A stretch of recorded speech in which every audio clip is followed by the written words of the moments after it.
Que dia abençoado, maravilhoso que nós tivemos, não é mesmo? No culto desta manhã, culto de gratidão a Deus, tudo o que aconteceu desde o café da manhã, pudemos ver as mãos do Senhor estendidas, nos abençoando, poder ver a emoção do irmão Ricardo, né? Que coisa boa, é Deus operando nesta igreja. Ele apenas começou uma boa obra, e Ele vai concluir até a volta de Jesus Cristo. Esta igreja, ela vai ter um marco no Estado e também no Brasil e no mundo, como uma igreja missionária. Que Deus abençoe a vida desta igreja, que Deus abençoe você, que teve liberalidade, porque sempre me falaram, pastor, na época de missões, o pessoal deixa de dizimar para dar missões. Eu falei, não entendo isso. Dízimo é uma coisa, missões é outra. E eu pude ver bem diferente mesmo. A igreja continuou sendo fiel ao Senhor, e a igreja teve um coração missionário. Que coisa linda ver isso, ver quando a igreja ama a obra do Senhor e a certeza de que a nossa terra não é aqui, nós estaremos nos céus. E lá vamos desfrutar por toda a eternidade da presença de Jesus. E é por isso que nós fazemos evangelismo, é por isso que fazemos missões, é por isso que sempre usamos momentos para falar, irmãos, vamos ofertar. Não porque queremos dinheiro para nós, é para manter aqueles que pregam a palavra de Jesus o tempo todo. Parabéns, Segunda Igreja Batista em Petrópolis. Estou muito orgulhoso, muito feliz de ver tudo que Deus tem feito neste lugar. No próximo sábado, teremos aqui curso de capacitação. Mais de 60 pessoas se inscreveram. Que coisa linda, não é mesmo? Parabéns aos irmãos. E a maior parte, membros da nossa igreja. Poucos de fora aderiram a participar dessa capacitação. Então, parabéns aos irmãos. E nós vamos orar nesse momento, pedindo por esse momento tão especial, no próximo sábado, de capacitação. Tenho certeza que os irmãos sairão daqui mais afiados ainda, com os machados preparados para trabalhar na seara do Senhor. Vamos orar. Quero também agradecer pela vida do ministro de música, irmão Júlio. Hoje é o dia do ministro de música. Parabéns, você também é uma bênção na nossa vida e o seu trabalho também envolve missões, porque através da música você exalta e fala de Jesus Cristo. Que Deus abençoe sua vida como ministro de música desta igreja e também todos os ministros de música batista, em nome de Jesus. Pai, muito obrigado. Obrigado por tudo que o Senhor tem feito na vida desta igreja. Sabemos, Senhor, que o Senhor tem trabalhado, mas também há uma disponibilidade no coração dos irmãos em te servir de todo o coração. Que o Senhor retribua, Deus, em dobro para os irmãos. Que nunca falte nada, Deus, na vida dos teus servos, das tuas servas, que possam desfrutar, ó Deus, de abundância, de prosperidade espiritual e também material e física. Abençoe esta igreja, Senhor, que ela continue tendo esta liberalidade para contribuir para o avanço da evangelização mundial, que todos os povos conheçam Jesus Cristo como o único, eterno e suficiente Salvador. Senhor, abençoe o curso de capacitação sábado, que sejam bênção na nossa vida. Ó Pai, pedimos também que o Senhor abençoe cada ministro de música espalhado por esse Brasil Batista. Muito obrigado pelo ministro de música, irmão Júlio, por tudo o que ele tem feito na vida desta igreja. Renove, Senhor, as suas forças, sua alegria, abençoe sua família, seus sonhos, em nome de Cristo que eu oro, a razão da nossa vida. Amém. Abra sua Bíblia no profeta Isaías, capítulo 6, texto que nós vamos meditar por alguns minutos nesta noite. Profeta Isaías, capítulo 6, versos de 1 a 8. Diz assim a palavra do nosso Deus. Profeta Isaías 6, de 1 a 8. No ano em que o rei Uzias morreu, eu vi o Senhor assentado num trono alto e exaltado, e a aba de sua veste enchia o templo, e acima dele estavam serafins, cada um deles tinha 6 asas, com 2 cobriam o rosto, com 2 cobriam os pés, com 2 voavam, e proclamavam uns aos outros, dizendo: Santo, Santo, Santo é o Senhor dos exércitos, a terra inteira está cheia da sua glória. E ao som das suas vozes, os batentes das portas tremeram, e o templo ficou cheio de fumaça. Então gritei: ai de mim, eu estou perdido, pois sou um homem de lábios impuros, e vivo no meio de um povo de lábios impuros.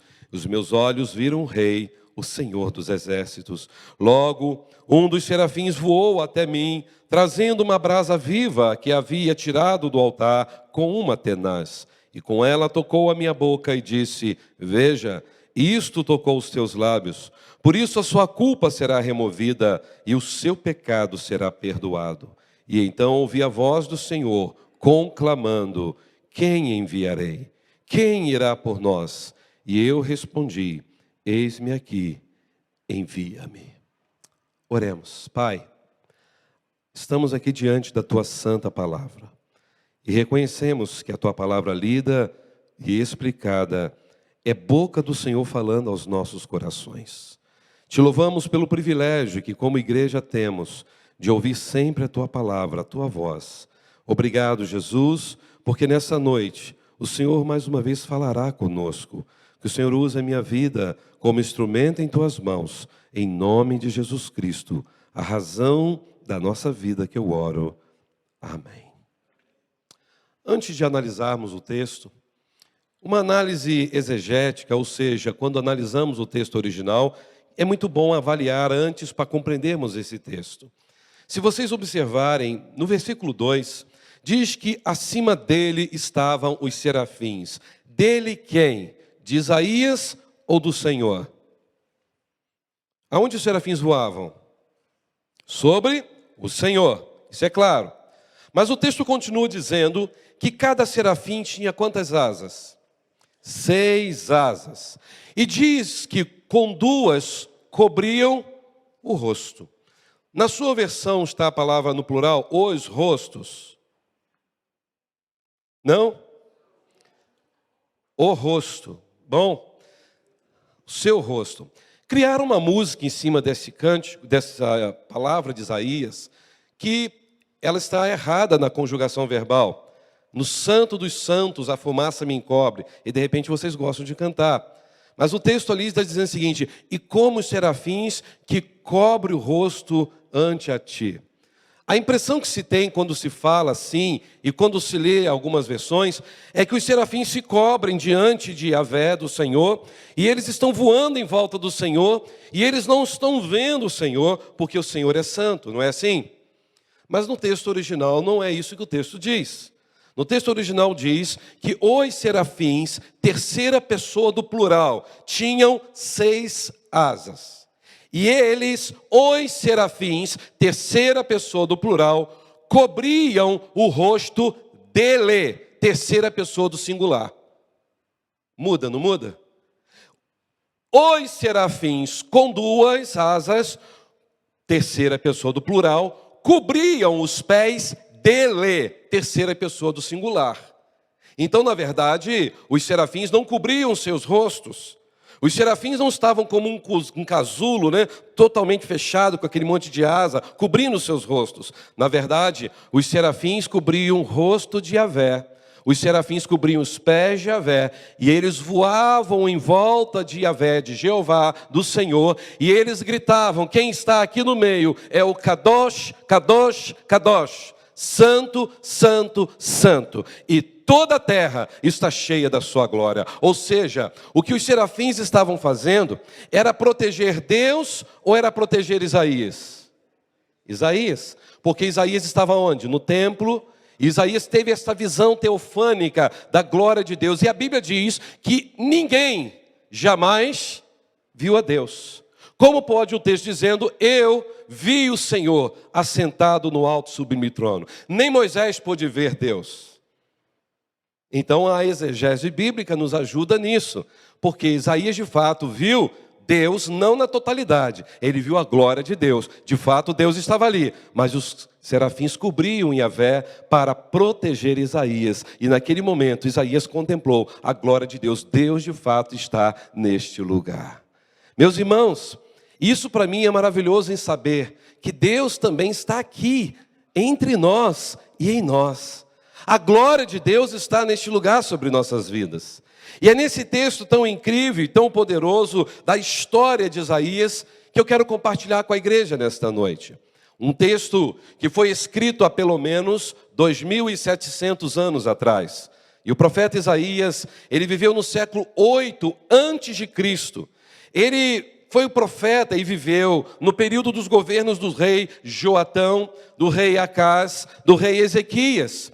E o que me chama a atenção, que do rei Uzias ele estava ali, e ele era grande amigo do rei Uzias. E o que me chama a atenção é que Isaías foi contemporâneo dos profetas Miqueias e Oséias. Quando você lê Miqueias e Oséias, você vai entender que a fala deles tem tudo a ver com a fala de Isaías, porque eles viveram no mesmo período.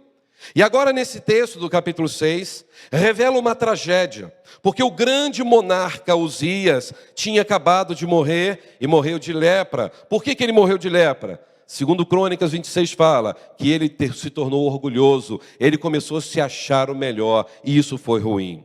Depois de 52 anos de um próspero reinado, Uzias deixou um vácuo no trono de uma instabilidade política no reino de Judá. O poder executivo ficou de luto. E o que é interessante observar ainda, que Isaías, ele foi criado junto com a realeza. Isaías era amigo pessoal do rei Uzias desde a sua infância. E aliás, ele foi criado então nos corredores do palácio, porque a família do profeta Isaías estava ligada com os líderes daquela nação. Uzias, ele foi um bom rei. Você pode ver isso na história. Desde 16 anos, um adolescente, ele fez coisas maravilhosas pelo poder de Deus. E agora, a incerteza começou a crescer no coração do povo, porque diante da morte de um rei que estava há 52 anos, o povo começou a ficar com medo, diante do novo que estava surgindo. E todos nós temos medo do novo. O que vai acontecer? Será que vai ser bom? Por outro lado, quando a gente olha o contexto, o poder legislativo estava corrompido, o poder judiciário estava apodrecido, ou seja, executivo, legislativo, judiciário.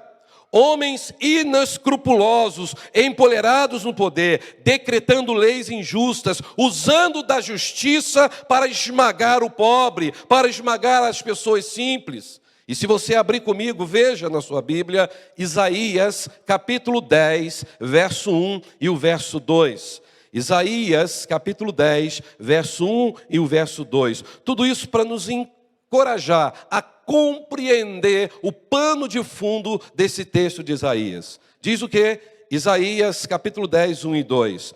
Ai de vocês, juízes honestos, desonestos, pobre de vocês, autoridades que fazem leis injustas, vocês que não tratam com justiça os pobres e maltratam as viúvas e os órfãos, tirando todos os seus direitos e fazendo deles vítimas. Está aí, Isaías 10, 1 e 2. Isso talvez soa com os dias que nós estamos vivendo. E tem mais. Até a religião estava contaminada pela corrupção. Vocês conseguem acreditar que nesse contexto de Isaías, os sacerdotes se tornaram profissionais da fé? Eles vendiam suas consciências. Os profetas só profetizavam por dinheiro e profetizavam mentira. E vejam comigo, que o profeta que está no mesmo contexto de Isaías disse em Miqueias capítulo 3, apenas o verso 11. Vê se isso dá uma familiaridade para os nossos corações. Miqueias 3, 11. Os chefes julgam conforme os subornos que recebem. Está aí, acharam Miqueias 3, 11? Os sacerdotes, se fosse para os dias de hoje, os pastores, cobram para ensinar a lei, ou seja, a palavra de Deus. Quanto você vai me dar para eu pregar nesta noite? Isso é comum nos dias de hoje.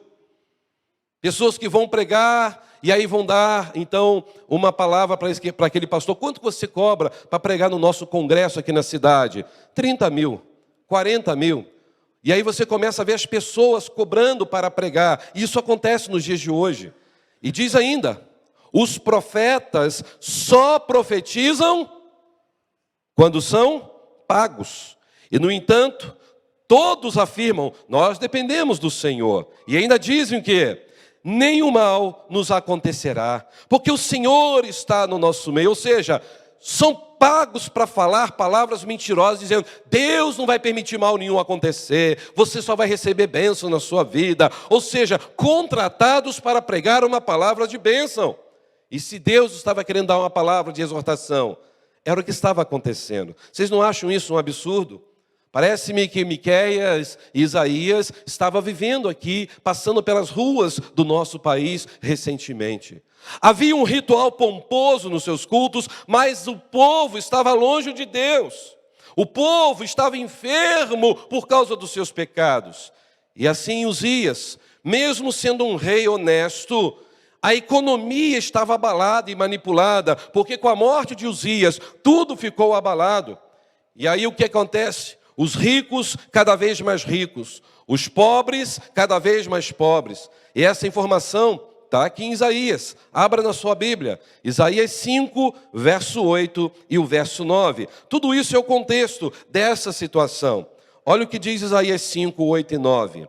Ai de vocês que adquirem casas e mais casas, propriedades e mais propriedades, até não haver mais lugar para ninguém, e vocês se tornem os senhores absolutos da terra, ou seja, se tornam dono da nação. O verso 9, o profeta disse: o Senhor dos exércitos me disse, sem dúvida, muitas casas ficarão abandonadas, as casas belas e grandes ficarão sem moradores, porque o juízo de Deus viria, como veio, sobre a nação de Judá. Meus irmãos, então aqui está apenas um resumo da crise moral, espiritual, política que tinha assolado o reino de Judá.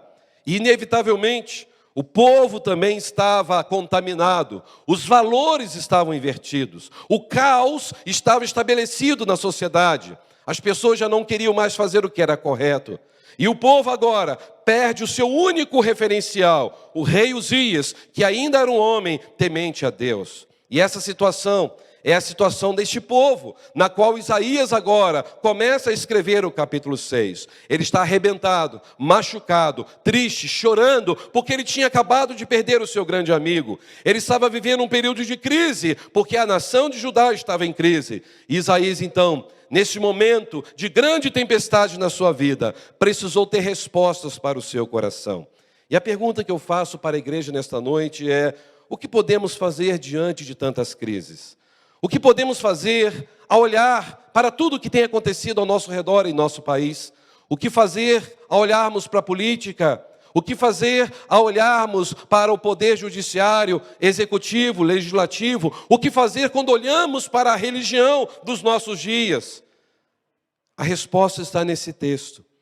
E em nome de Jesus, eu creio que Deus vai nos surpreender mais uma vez, porque Deus sempre tem o melhor para aqueles que o buscam de todo o coração. E se você está aqui, é porque Deus quer que você saia da crise nesta noite. E pare de olhar para a política, pare de olhar para os sacerdotes corruptos, pare de olhar para aquilo que está acontecendo ao seu redor nesse momento e foque naquilo que Deus está fazendo na sua história. É por isso que eu quero pensar com os irmãos como encontrar esperança em tempos de crise. Vamos falar juntos? Como encontrar esperança em tempo de crise. Primeira lição: só poderemos encontrar esperança em tempo de crise se voltarmos nossa atenção exclusivamente para Deus. No versículo 1 já começa dizendo: no ano em que morreu o rei Uzias. Houve uma morte, houve uma ruptura no poder. Isaías estava arrebentado, machucado, desolado. Mas o texto continua dizendo: eu quem? Isaías, vi o Senhor assentado no alto e sublime trono, e as abas da sua veste enchia o quê? O templo. Irmãos, que interessante, porque neste versículo 1, nós temos aqui uma revelação de que Isaías não mergulhou sua vida, sua alma, nas águas turvas do desespero. Isaías não enfiou a cabeça na areia como faz um avestruz, como se nada estivesse acontecendo ao redor e ele ficou ali tentando se esconder. Na verdade, Isaías nos mostra que ele reagiu diante da crise. E como Isaías reagiu? Ele buscou solução. Aonde Isaías busca a solução? Ele vai diante do trono de Deus, buscar o Deus da sua salvação. Ele faz isso de que maneira? Ele entra no templo do Senhor. Meus queridos irmãos, eu acho incrível que muitas pessoas na crise preferem se isolar, ficar no seu casulo pessoal e começam a entrar no campo da autopiedade, da autocomiseração. Mas Isaías não fez isso. Na hora da crise, diante da morte do seu grande amigo, o rei Uzias, ele escolheu ir para o melhor lugar do mundo, para o templo do Senhor, buscar a presença do Senhor. Isaías escolheu buscar socorro naquele que tinha feito o céu e a terra. E diz o texto que quando ele chegou ali, ele teve aquela visão maravilhosa, uma visão teofânica. Isaías só teve essa visão porque ele entrou no templo. Isaías só teve essa percepção porque ele escolheu estar na presença de Deus, assim como eu e você nesta noite também escolhemos estar aqui, porque aqui neste momento é Betel, é casa de Deus. Nós estamos reunidos aos pés do nosso Salvador Jesus Cristo. Meus queridos irmãos, no final do versículo 1 diz que as vestes de Deus enchiam o templo. Para ele ter esta visão, ele só poderia estar dentro do templo, diante do altar. Meus irmãos, é interessante analisar também que outros personagens bíblicos, quando ficaram angustiados, quando enfrentaram momentos de crise na vida que eles estavam vivendo, eles também tomaram a melhor decisão de suas vidas naquele momento de dor.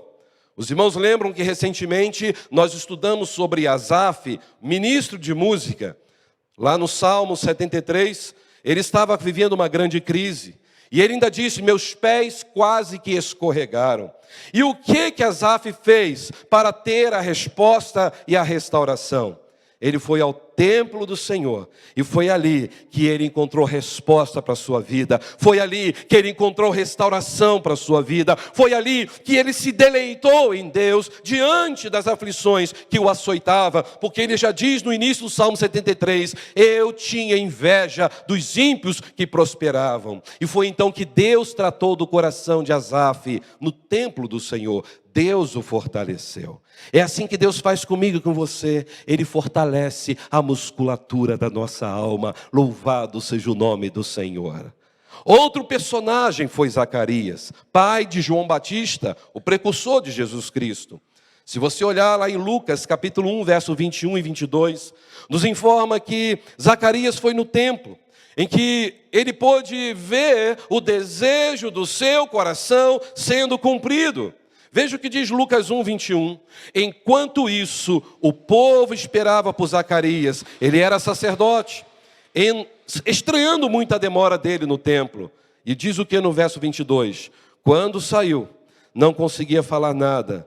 O povo percebeu então que ele tivera uma visão no santuário. Zacarias fazia sinais para eles, mas permanecia mudo. Ou seja, ele teve resposta de Deus, e por ele ter tido o coração talvez com dúvidas, ele ficou mudo. E foi aí que ele pôde contemplar quem era o Deus da sua salvação, porque Zacarias estava lá dentro do templo. Foi também na casa de Deus que Isabel, esposa desse Zacarias, ouviu uma palavra libertadora para sua alma, que Deus iria curá-la de uma esterilidade. Deus falou com Zacarias, Deus falou com Isabel, que eles teriam um filho, e eles tiveram, e o nome foi João. Deus faz maravilhas, e às vezes a gente age com dúvida como Zacarias agiu. Outro personagem foi Jacó. Diz a Bíblia que na hora da aflição, Jacó estava fugindo do seu irmão Esaú. E diz então que ele então vai para um local onde era Betel. Ali ele dormiu. E ali Jacó teve um sonho. E ele começou a ver os anjos subindo e descendo. E ele começou a entender que ele estava tão somente na presença de Deus, na casa de Deus. E foi ali que Jacó foi restaurado pelo Senhor. Meus queridos irmãos, tudo isso nos ensina que diante das crises, eu e você precisamos reagir, focando o nosso olhar somente na pessoa e na obra de Jesus Cristo. É por isso, meus irmãos, que a gente tem que começar a entender que as crises sempre virão em nossa vida, mas como iremos reagir às crises é o que vai nos importar. Como você tem enfrentado as crises que têm atingido a sua família? Como você está enfrentando a crise que foi instalada na sua vida sem mandar mensagem? Porque a crise chega como uma avalanche e você não espera ela chegar. É por isso que há um convite de Deus para que aqui neste lugar chamado Betel, casa de Deus, você também encontre uma ministração e um socorro espiritual, porque Deus está presente neste lugar. Em vez de se desesperar, entregue totalmente a sua vida nas mãos do Senhor, confie nele, porque o mais Ele fará. Ele está aqui. Talvez você esteja sempre na casa de Deus, mas você está mais lá fora com o coração do que dentro da casa do Senhor. E muitas pessoas não percebem o agir de Deus, porque entram na casa do Senhor sem estar conectado com o Senhor desta casa. Eu faço as minhas palavras do salmista no Salmo 27, versículo 4. O desejo dele espera o seu desejo do seu coração. Ele disse no Salmo 27, 4. Uma coisa peço ao Senhor, e eu a buscarei. O que é? Que eu possa morar na casa do Senhor todos os dias da minha vida e contemplar, como Isaías contemplou, a formosura do Senhor e aprender no seu templo.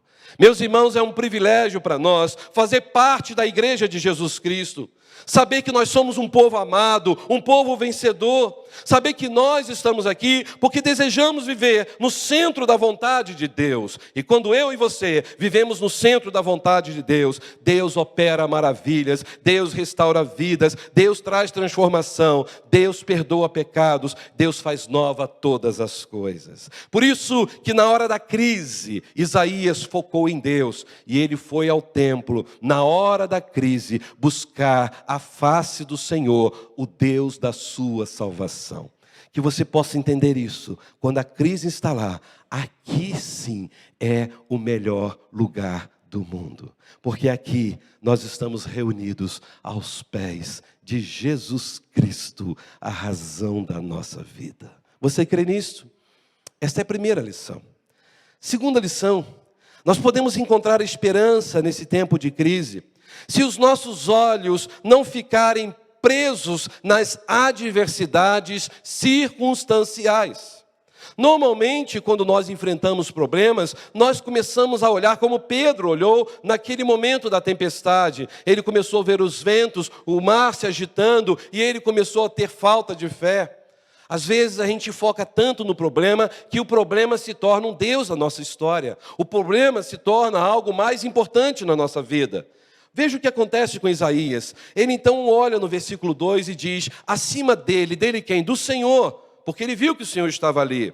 Estavam os serafins, cada um tinha 6 asas, com 2 cobriu o rosto, com 2 cobriu os pés, com 2 voavam, e proclamavam uns aos outros, dizendo o quê?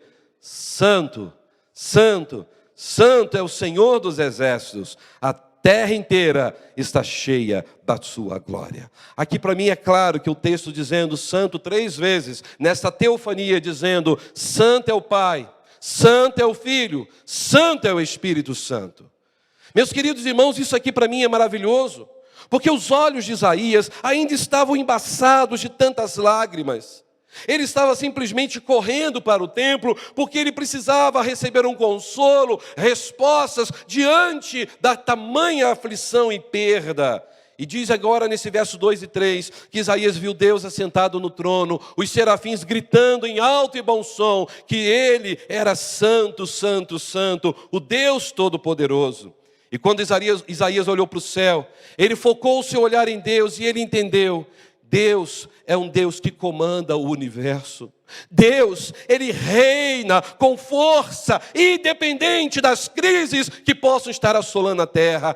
Deus, Ele é soberano e o trono do Senhor jamais se abalará. Se o trono de Judá está abalado, porque um rei morreu, Deus está no trono governando de forma inabalável. Ele tem controle absoluto da história da humanidade. Ele dirige, Ele governa todas as coisas. Ah, meus irmãos, como seria bom na hora das adversidades, eu e você, ao invés de focarmos nos problemas que estamos vivendo, olharmos para Deus e entender que nada foge do controle do nosso Deus. Nada.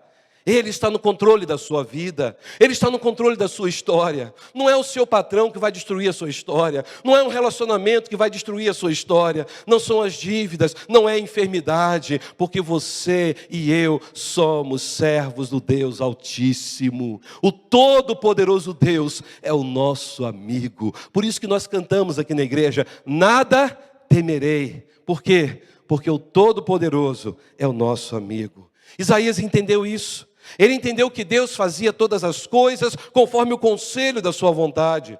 É por isso que nós podemos cantar aquele cântico tão antigo: nosso Deus é soberano. Ele reina antes da fundação do mundo.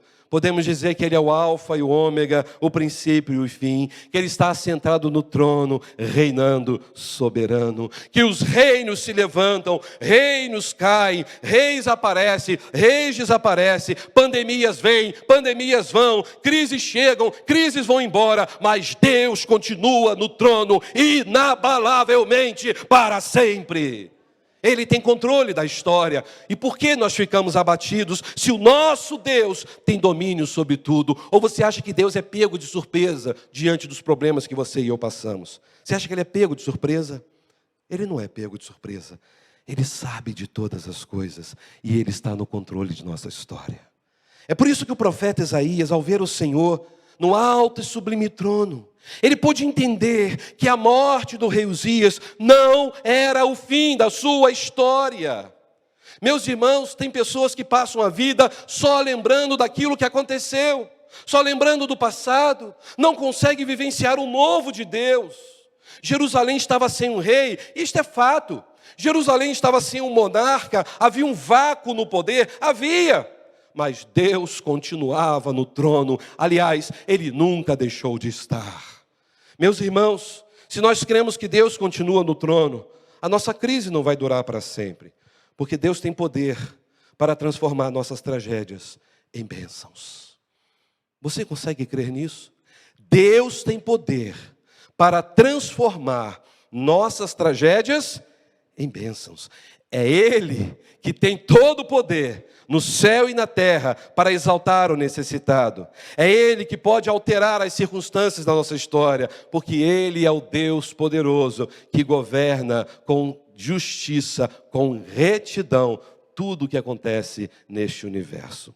Eu acho incrível quando eu olho os evangelhos, e mais especificamente o evangelho de Marcos, capítulo 4, verso 38. Ali diz que certa feita, os discípulos de Jesus estavam no mar da Galileia, estavam sendo açoitados pelo rigor das ondas. E nesse texto de Marcos 4, Jesus não estava do lado de fora no monte orando e veio andando sobre as águas. Aqui o texto diz que Jesus dormia tranquilamente naquele barco em que eles estavam. Aqueles discípulos ficaram em pânico. Aqueles discípulos estavam muito preocupados com aquela tempestade. E aí eles foram lá sacudir Jesus e acordar. E eles começaram a repreender: seu mestre, o senhor não se importa que a gente venha perecer? Olha a tempestade que assolou esse barco, olha a situação difícil, e o senhor está aí dormindo. Sabe, irmãos, às vezes a sensação que eu tenho é que muitos irmãos e irmãs acham que Jesus também está dormindo. Acham que precisam dar uma acordada em Jesus, porque talvez Ele não esteja ciente do que está acontecendo na sua vida. Entenda uma coisa: todas as coisas cooperam para o bem daqueles que amam a Deus. Vamos falar juntos? Todas as coisas cooperam para o bem. E aí, quando eles acordaram a Jesus, olha na sua Bíblia, Marcos 4, 38. Jesus estava ali na popa, que é aquela parte da ponta, a parte de baixo, inferior, que era coberta. E ele estava com a cabeça sobre um travesseiro, gente, num cochilo maravilhoso. E os discípulos acordaram e clamaram: mestre, não te importa que morramos? E o que Jesus fez no verso 39? Ele se levantou, não como alguns se levantam quando é acordado assim no susto, né, de mau humor. Ele se levantou, ele repreendeu com autoridade o vento. E ele disse o que para o mar? Aquieta-te, acalme-se. A expressão na língua grega é a mesma coisa que alguém fizesse assim, ó. E o vento se aquietou. E o texto diz que fez o quê? Completa bonança. E então, verso 40, perguntou aos seus discípulos: por que vocês estão com tanto medo? Vocês estavam com medo por causa disso aqui? Vocês ainda não têm fé? Olha o verso 41. Eles estavam como? Apavorados. E eles perguntaram uns aos outros o quê? Quem é este? Quem é este que nós acabamos de acordar? Quem é este que nós estamos seguindo? Porque até o vento, até o mar lhe obedece. Eu fico imaginando essa cena. Aqueles discípulos molhados, cansados, depois de tanto esforço. Homens que eram qualificados para estar naquela tempestade, porque ali eles estavam no trabalho deles. Não era nada fora do comum, porque eles sabiam o que era lidar com tempestade, mas aquela tempestade foi além do que eles poderiam imaginar. E de repente estava tudo em paz, tudo calmo, escutando só as gotas da água caindo naquele barco. E de repente eles olharam para os outros e ficaram apavorados e disseram: quem é este? Mas quem é este? Que até o vento e o mar lhe obedece. E eu pergunto para a igreja, vocês podem responder, quem é este que estava ali naquele barco? Este é aquele que desde a eternidade, junto com o Pai e com o Espírito Santo, traçou um plano maravilhoso de salvação para o seu povo. Quem é este? Ele é o Deus da glória, que se encarnou, o Criador do universo. Quem é este? É aquele que foi prometido no Éden, que da semente da mulher iria esmagar a cabeça da serpente, e ele esmagou. Quem é este? Ele é aquele que os profetas anunciaram que seria o centro das Escrituras, e ele é o centro das Escrituras. Quem é este? Este é aquele que veio para dar vista aos cegos, libertação aos cativos. Este é aquele que ressuscitou dentre os mortos, humilhou a morte e hoje intercede por nós. E hoje está sentado à direita de Deus o Pai e tem todo o poder no céu e na terra. É Deus da nossa vida, é Senhor desta igreja. Quem é este? É aquele que Isaías pôde ver naquela teofania, que tem toda a honra, todo o domínio, todo o poder pelos séculos dos séculos. Aleluia! Ele é Jesus. Quem é este? É aquele que virá buscar a sua igreja e vai levá-la para morar com ele para sempre no céu. É o nosso grande Deus, é o nosso grande general. Ele é Jesus Cristo, o Senhor da glória. Meus queridos irmãos, é Ele que nós servimos.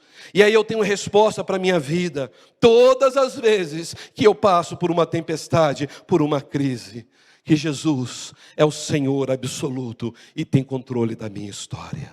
Sabe, meus irmãos, as grandes lições da vida não vão vir em dias de calmaria.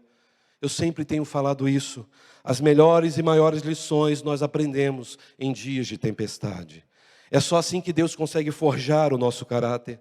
É só assim que Deus molda a nossa fé. Jesus permite a tempestade para que os olhos da nossa alma se abram para ver quão grande Deus nós temos. Um Deus que livra, um Deus que salva, um Deus que liberta, um Deus que transforma. Por isso, irmãos, diante das crises, pare de olhar para as adversidades, olhe para o Senhor da sua salvação.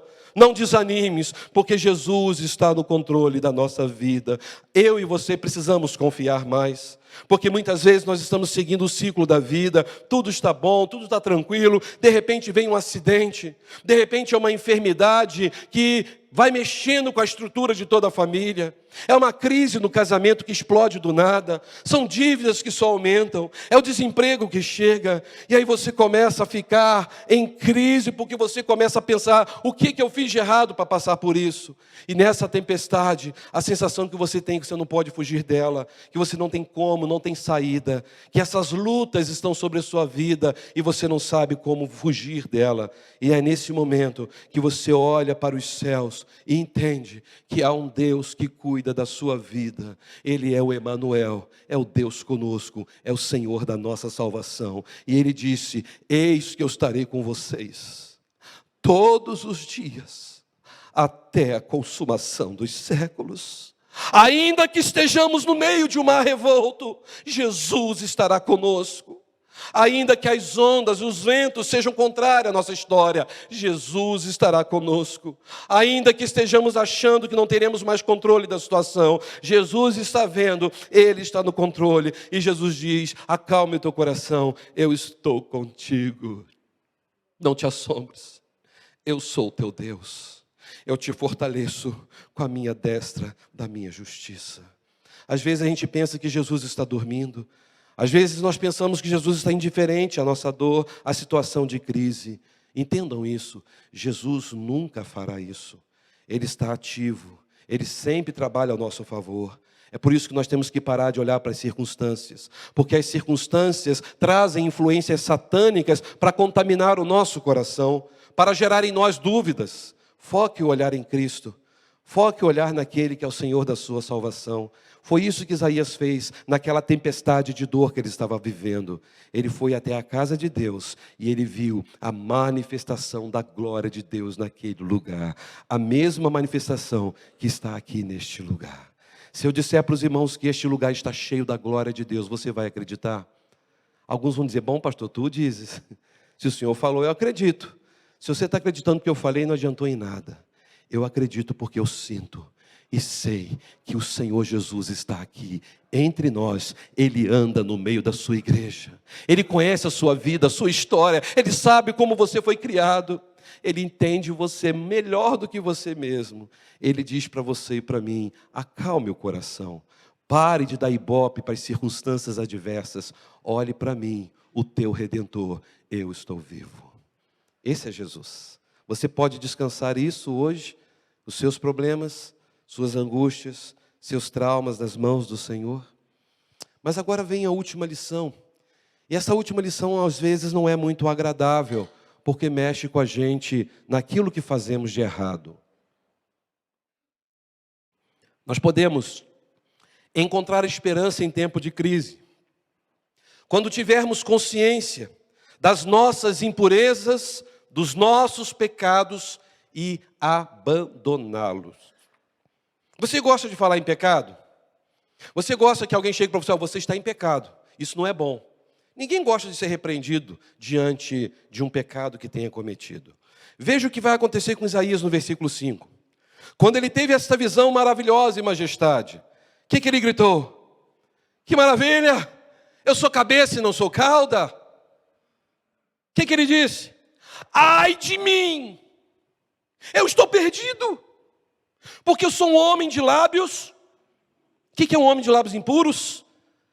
Que fala palavrões, que fala coisas que não deveriam falar, que usa a boca mais para falar de banalidade do que de coisas espirituais. Era um profeta, homem de Deus. E teve esta visão mesmo tendo lábios impuros. Olha como a santidade de Deus incomoda a nossa vida e a gente reconhece quem nós somos.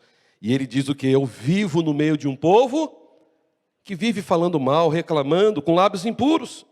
E os meus olhos deste miserável pecador viram o Rei, o Senhor dos exércitos. E naquele exato momento que ele estava ali batendo no peito, dizendo, ai de mim, quem sou eu? Eu sou muito pecador.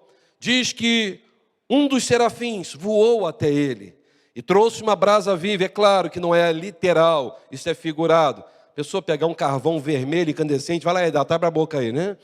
Agora sou eu que sou seu dentista.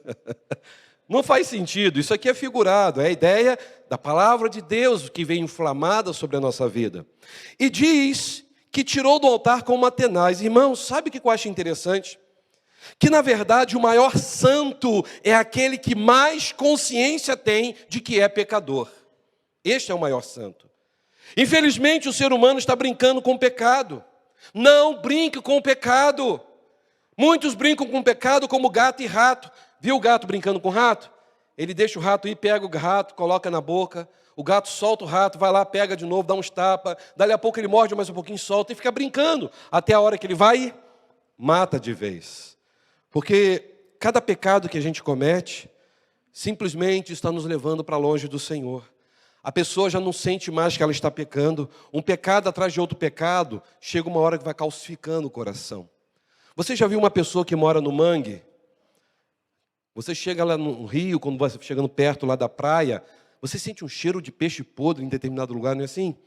Sempre quando eu descia de Friburgo, ia para o seminário com a minha esposa, domingo à noite, a gente ia, né, na nossa corrida, no nosso chevelinho, descendo aquela serra de Friburgo, e a gente ainda parava para comer um frango, né, que a gente ganhava, né, que coisa boa, né? Ainda chupava o dedo ali e a carcaça ficava lá na serra, né?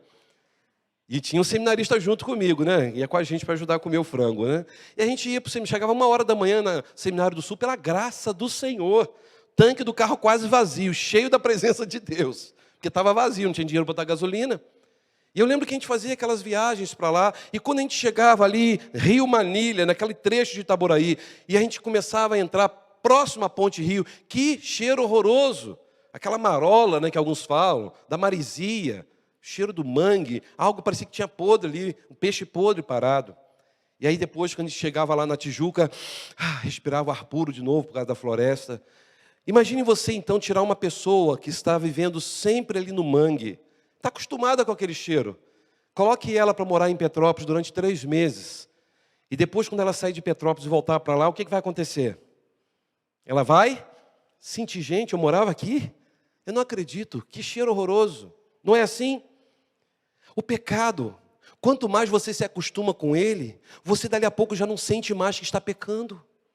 É um pecadinho hoje, é uma mentirinha agora, outra mentirinha ali, um acesso no site que não era para ter acessado, e aí você começa a se acostumar e acha que está tudo bem, no final Deus é Pai, Ele me perdoa, mas o seu coração está insensível, você não sente mais vergonha do seu pecado. É por isso que eu faço as minhas palavras do pastor Charles Spurgeon, que viveu no século XVIII, considerado o príncipe dos pregadores batistas. Ele disse certa vez, é tolice nos divertirmos enquanto o nosso destino está por um fio. É tolice nos divertirmos enquanto o nosso destino, a nossa vida, está por um fio. Meus irmãos, Isaías sentiu na pele como era ruim ser pecador diante de um Deus santo. Se vocês olharem do capítulo 1 ao capítulo 5, vocês vão ver Isaías falando, ai dos que pecam, ai dos que bebem, ai dos que adulteram, ai dos que usam a boca para falar mentira, ai dos sacerdotes corruptos, ai dos juízes desonestos. Ou seja, ele estava falando um ai para um monte de gente. Olha aí, Isaías de 1 ao capítulo 5. Ai para todo mundo. Quando ele bate o olho, no momento de crise, de dor, está na casa de Deus, e ele contempla a glória de Deus, na hora ele bate no peito e fala, agora não é mais ai de ninguém, é ai de mim. Agora eu que estou perdido, eu estou enrolado. Às vezes, a gente se preocupa tanto com as outras pessoas, no pecado delas, que a gente não consegue ver o nosso pecado. As horas que nós falamos de alguém, as horas que depreciamos o próximo, as horas que nós enxergamos minuciosamente e detectamos a falha de todo mundo, menos a nossa falha. Sabe qual é o nosso problema? Que às vezes estamos preocupados demais com nossas tarefas pessoais, estamos tão preocupados com o nosso trabalho, como amanhã todo mundo entra de novo na correria, inclusive eu, como sempre.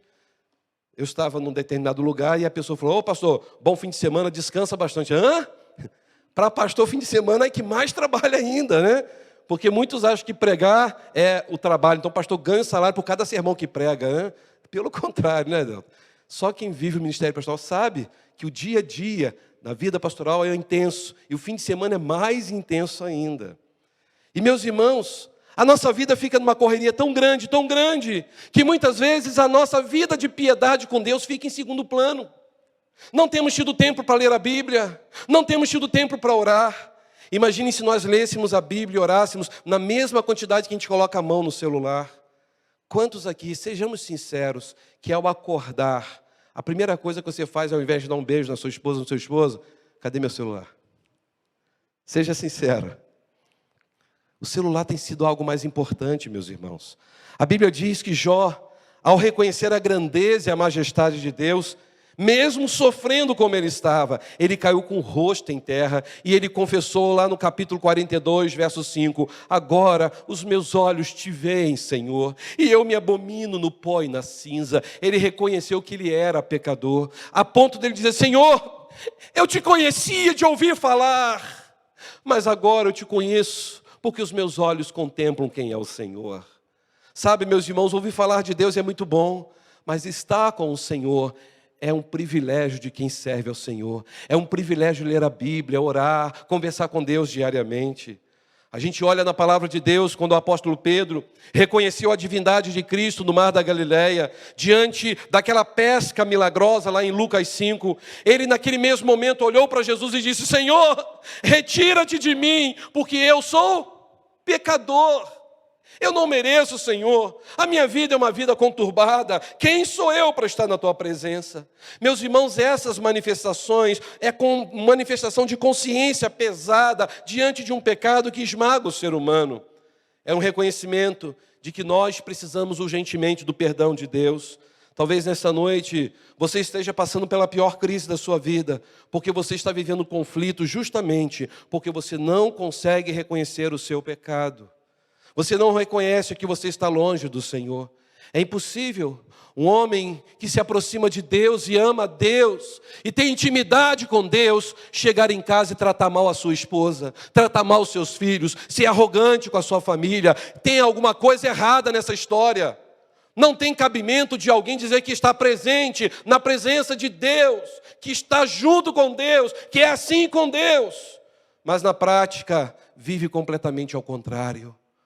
Quanto mais você se aproxima de Deus, homem, mais você vai amar a sua esposa, mais você vai amar os seus filhos, mais você vai amar a sua família. Mulher, quanto mais você tiver intimidade com Deus, mas eu participo do círculo de oração, eu oro, eu faço parte disso, você está cheia de função na igreja, ora demais, já tem calo no joelho. Mas no dia a dia, a prática mostra algo completamente o contrário. Não tem paciência, não tem amor, não tem perdão. É uma pessoa que não tem sido sábia no seu lar. Como que você diz que está buscando a Deus? É apenas fachada. Meus irmãos, Isaías era um pregador da palavra. Isaías estava alertando o povo sobre o pecado. Isaías estava dizendo: Deus não está contente com o pecado de vocês.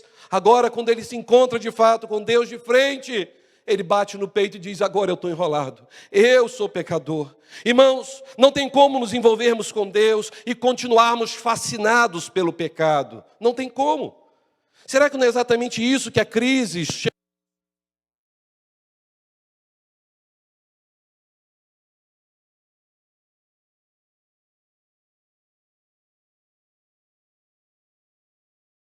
Porque nós estamos longe de Deus.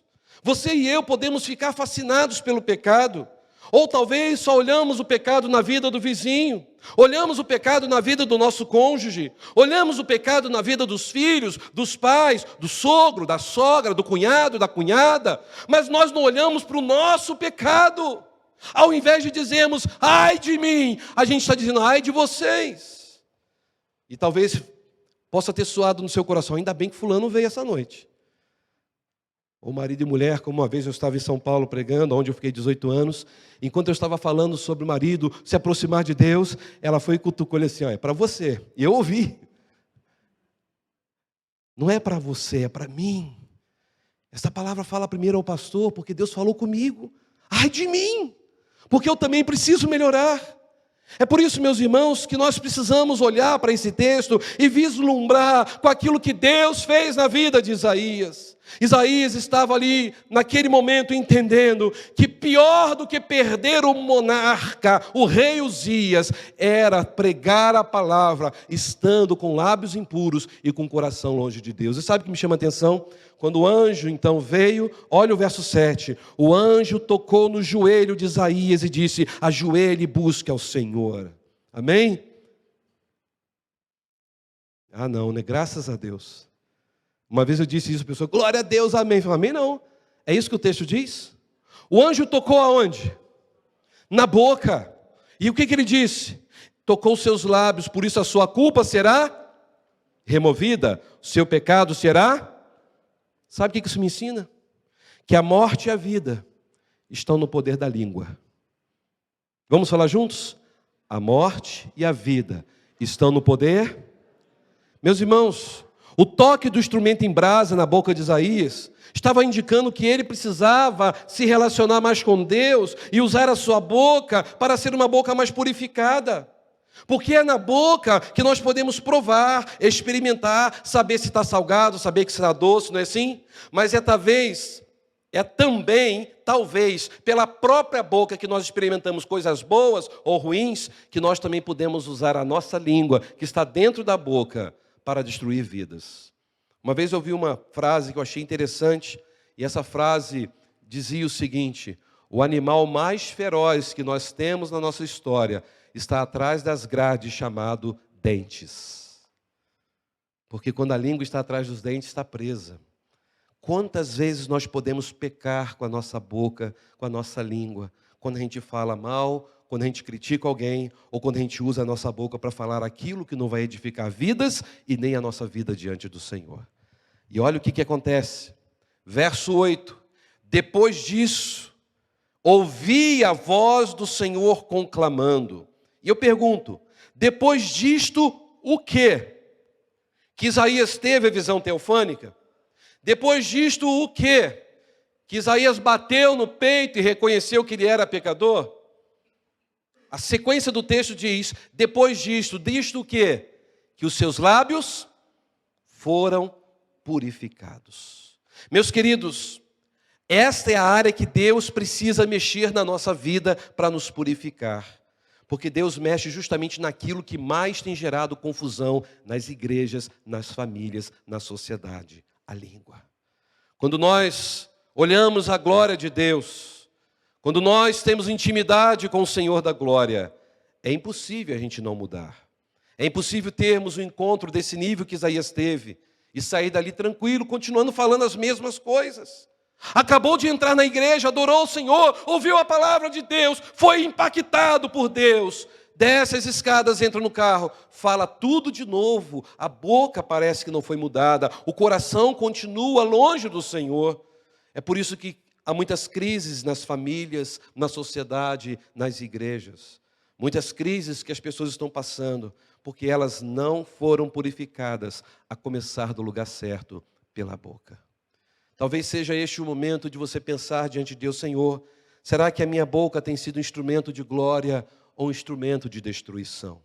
Talvez seja este o momento de você entregar a sua vida do jeito que está e dizer: Senhor, ai de mim, eu tenho falhado, Senhor. Eu não estou conseguindo, Senhor, controlar a minha língua quando eu vejo algumas coisas e eu acabo falando de alguém. E talvez hoje você precise entender que Jesus quer purificar a sua língua, seu coração, sua mente e o seu corpo. E aí você poderá dizer: Senhor Jesus, limpe então minha vida, purifique meu coração, tire os meus medos. Senhor, tire os meus traumas, tire as minhas dores. Senhor, me cure da depressão, me cure das decepções, das enfermidades. Ajude, meu Deus, para que eu seja instrumento na minha família, no meu casamento, para que eu possa viver os sonhos do Senhor na minha vida. E quem sabe, este não é o momento que Deus está dando para você, porque você está aqui no templo do Senhor, como Isaías também entrou no templo do Senhor. Você está diante não de um pastor, porque o pastor é um servo de Deus, mas é também um homem falho.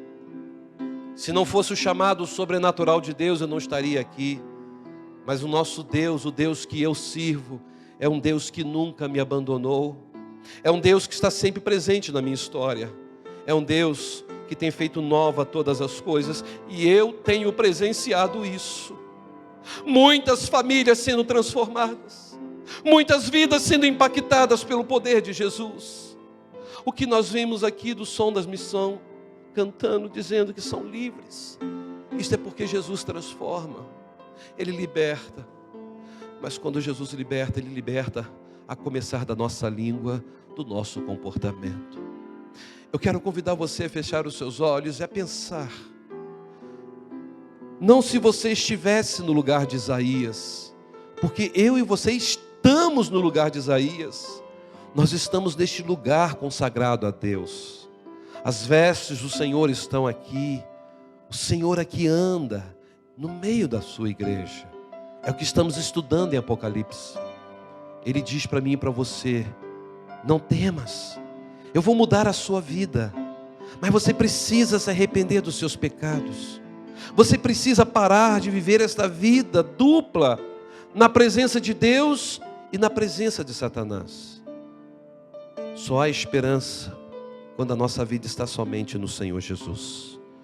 Talvez você se tornou um religioso ou numa religiosa, A religiosidade não vai te salvar, a não ser que você confesse com a sua boca que Jesus é o Senhor da sua vida. Mas nessa noite o Senhor te trouxe aqui para que você entenda isso. Ele quer mudar a sua vida, seu coração, sua mente, sua boca, sua forma de falar. E isso só pode acontecer se você tiver mais e mais intimidade com o Senhor. Porque quanto mais intimidade você tiver, mais você vai poder dizer: quem é este? Ele é Jesus. Ele está agindo na minha história. Ele é meu amigo. Ele me corrige porque Ele me ama. Louve ao Senhor, porque Ele está aqui nesta noite dizendo para você: as lutas vieram, mas eu estou contigo. Mas eu quero que você também se purifique e tenha uma vida melhor, a começar pela sua boca. Depois disso, veio a pergunta de Deus: quem enviarei? Quem há de ir por nós? Agora sim, Isaías estava pronto para responder: eis-me aqui, Senhor, envia-me. Deus quer te enviar nesta noite, para que você volte para sua casa e diga para todos lá: o Todo-Poderoso é o meu amigo. Deus mudou a minha vida, a minha história. E eu quero que vocês também tenham essa experiência que eu tive com Deus nesta noite. Você crê que Deus vai fazer isso na sua história? Nada é irrecuperável para Deus. Ele pode mudar a história da sua família. Agora você pode dizer para Deus: Senhor, eis-me aqui, envia-me. Usa-me, Senhor. Usa-me na minha escola. Usa-me no meu trabalho. Usa-me na minha família, na minha vizinhança. Eu quero ser um instrumento nas tuas mãos, como Isaías foi, como os apóstolos foram. Eu quero refletir como espelho a tua glória. Se você entende isso, eu convido a igreja a ficar em pé.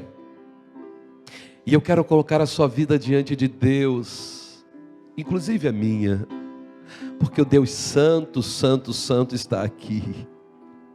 E se pudermos, poderíamos cantar esta música, porque ela é muito linda. Diz que nada temerei. Você pode cantar, mas você pode sair do seu lugar e vir aqui à frente, porque eu quero orar com você. Eu quero colocar a sua vida, a minha vida, a nossa vida na presença de Deus. Ele fará nova todas as coisas. Ele nos perdoa, Ele nos purifica.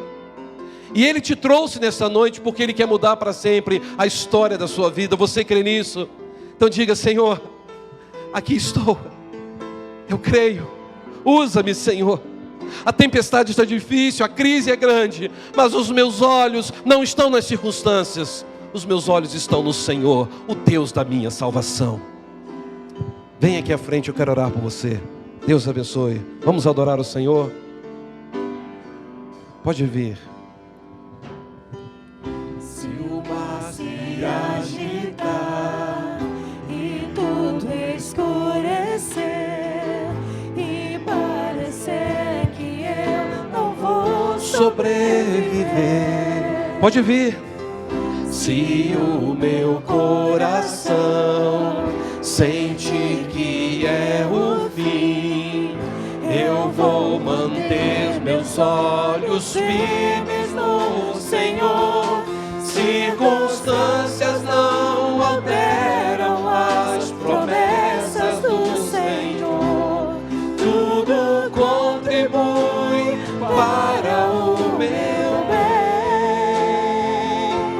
Céus e terras vão passar, mas o meu Deus não falha. Por quê? Seu amor. Venha. Pode sair do seu lugar, venha. Em nome de Jesus. Sempre Cuidará de mim. Então louve ao Senhor. Nada temerei. Eu sei que não estou sozinho. O Todo-Poderoso é meu amigo. Sua voz acalma o mar, faz milagre acontecer. Posso crer e descansar em Deus. Entregue sua vida ao Senhor. Se o mar se agitar e tudo escurecer e parecer que eu não vou sobreviver, se o meu coração sentir que é o fim, eu vou manter meus em Cristo, olhos firmes, autor e consumador da nossa fé. Circunstâncias não alteram as promessas do Senhor. Tudo contribui para o meu bem. Céus e terra vão passar, mas o meu Deus não falhará. Porque o seu amor, louve ao Senhor, diga, brilhará. Ele sempre cuida de mim. Ele cuida de você. Saia do seu lugar, venha. Essa é a sua oportunidade. Nada temerei, eu sei que não estou sozinho. O Todo-Poderoso é meu amigo. Sua voz acalma o mar, faz milagre acontecer. Posso crer e descansar em Ele. Só a igreja, nada temerei. Nada temerei, sei que não estou sozinho. O Todo-Poderoso é meu amigo. Sua voz acalma o mar, faz milagre acontecer. Posso crer e descansar em Deus. Ó Senhor, Senhor nosso, quão admirável é o teu nome em toda a terra. Te louvamos, Senhor, porque nós estamos na tua presença, na tua casa. Aqui é o melhor lugar do mundo. Ó Deus, tu és santo, santo, santo, e toda esta igreja e toda esta terra está cheia da tua glória. Obrigado, Senhor, porque mesmo pecadores que nós somos, o Senhor enviou o teu Filho para morrer naquela cruz, para derramar sangue precioso, para nos conceder a tão grande salvação. Porque assim como diz 1 João 9, se confessarmos os nossos pecados, o Senhor é fiel, o Senhor é justo para nos perdoar e nos purificar de toda a maldade, de toda a injustiça. Senhor, nessa noite nós estamos aqui dizendo para Ti, que nós estamos focados em Ti, que a nossa vida só tem um sentido se for para a glória do Teu nome. Senhor, as circunstâncias adversas não podem tirar o nosso olhar de Jesus Cristo, porque nós sabemos que Ele é o autor e consumador da nossa fé. Ele é o sustentador da igreja, Ele é aquele que acalma o mar, acalma a tempestade, é aquele que transforma a história das nossas vidas. Obrigado, Senhor Jesus, porque o Senhor está presente, o Senhor anda no nosso meio, o Senhor está entre nós e em nós. Obrigado, Senhor Jesus, porque agora nós temos a certeza de que o Senhor nos perdoou e nos purificou dos nossos pecados. O Senhor está nos dando uma página em branco para recomeçar a história da nossa vida. Obrigado, Jesus, porque o Senhor está sempre nos surpreendendo e fazendo uma grande obra em nossas vidas. Abençoe essas vidas que aqui vieram, Senhor. O Senhor sabe a crise, as lutas, as dificuldades de cada um.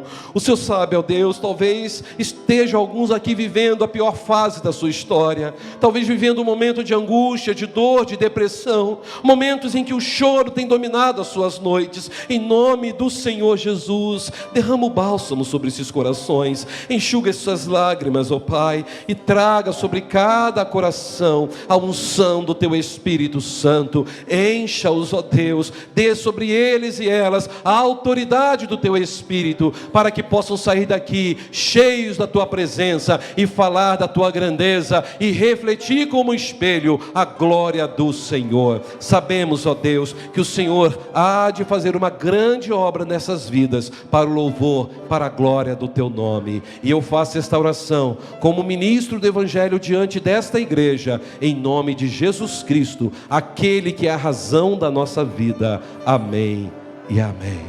Dê um abraço quem está do seu lado, cante: nada temerei, nada temerei, pois sei que não estou sozinho, o Todo-Poderoso é meu amigo. Pode dar um abraço, sai do seu lugar. Sua voz acalma o mar, faz milagre acontecer. Posso crer e descansar em Deus.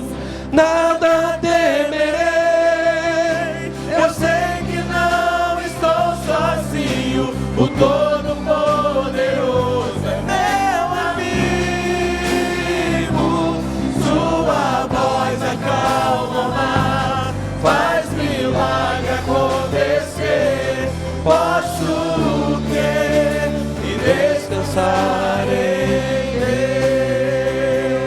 Posso crer e descansar em Deus. Ó Deus, leva-nos em paz para os nossos lares, que o Teu grande amor, que a graça maravilhosa de Jesus Cristo e que a consolação do Teu Santo e Divino Espírito esteja com a Tua igreja aqui e com a Tua igreja espalhada por este mundo, hoje e eternamente. Amém. Vamos adorar ao Senhor encerrando este culto. A Ele a glória e porque Ele vive.